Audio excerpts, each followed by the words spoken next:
চট্টগ্রামের ফটিকছড়ি উপজেলার মাইজে ভান্ডার দেশের অন্যতম সুপরিচিত সুফি আধ্যাত্মিক কেন্দ্র। শত বছরেরও বেশি সময় ধরে এখানে আসছেন দেশ বিদেশের লাখো ভক্ত ও অনুসারী।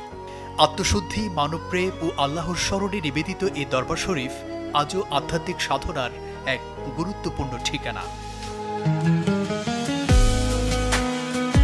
ঊনবিংশ শতাব্দীতে হযরত সৈয়দ আহমদুল্লাহ মাইজে ভান্ডারী রহমতুল্লাহ আলাইহির মাধ্যমে প্রতিষ্ঠিত হয় মাইজে ভান্ডারী তরিকা। তার শিক্ষা ছিল মানুষে মানুষে ভালোবাসা, সহমর্মিতা এবং নৈতিক জীবন গঠনের আহ্বান। সেই আদর্শকে ধারণ করেই প্রতিদিন এখানে সমবেত হন নানা শ্রেণী পেশার মানুষ। এখানে আসলে মনটা ফ্রেশ হয়, ভালো লাগে।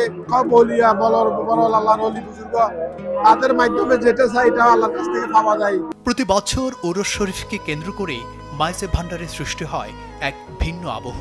বাংলাদেশ ছাড়াও বিশ্বের বিভিন্ন দেশ থেকে ভক্তরা অংশ নেন এই আয়োজনে। ধর্মীয় আলোচনা, জিকির, দোয়া ও নানা আধ্যাত্মিক কর্মসূচিতে মুখর থাকে পুরো এলাকা। শুধু ধর্মীয় দিক থেকে নয়, স্থানীয় অর্থনীতিতেও গুরুত্বপূর্ণ ভূমিকা রাখছে মাইজে ভান্ডার দরবার শরীফ। ভক্তদের আগমনে জমে ওঠে ব্যবসা বাণিজ্য, বাড়ে কর্মসংস্থানের সুযোগ।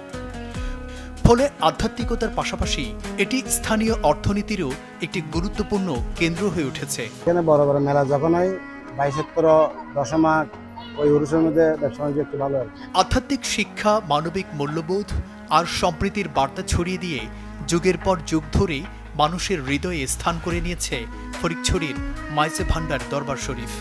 সময়ের পরিবর্তন হলেও এর ধর্মীয় ও ঐতিহাসিক গুরুত্ব আজও অটুট। ডেস্ক রিপোর্ট, দক্ষিণ পূর্ব।